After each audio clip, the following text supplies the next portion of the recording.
আগামী 19 ফেব্রুয়ারি পাকিস্তানের করাচিতে পর্দা উঠতে যাচ্ছে আইসিসি চ্যাম্পিয়ন্স ট্রফি 2025।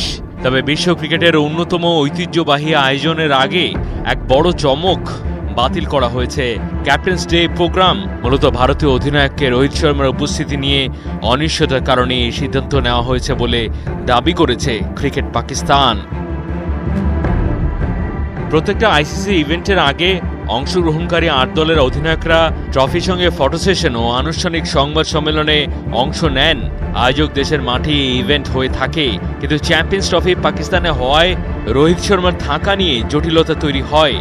ভারতীয় ক্রিকেট বোর্ড বিসিসিআই আগেই জানিয়ে দিয়েছে যে ভারতীয় দল পাকিস্তানে গিয়ে খেলবে না, তবে তারা নিরপেক্ষ ভেন্যুতে খেলতে রাজি। এমন অবস্থায় ইন্ডিয়ান টিমের ক্যাপ্টেন পাকিস্তানে না গেলে ক্যাপ্টেন্সি আয়োজনে অর্থ থাকে না, তাই আইসিসি এবার সম্পূর্ণ ইভেন্টটিকেই বাতিল করার সিদ্ধান্ত নেয়।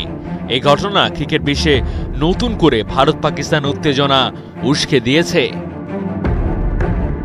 ক্যাপ্টেন্স ডে বাতিলের খবর ছড়িয়ে পড়ার পর পাকিস্তানি গণমাধ্যম ও ক্রিকেট বিশ্লেষকদের অনেকেই রোহিত শর্মাকে ঘিরে কটাক্ষ শুরু করেছেন।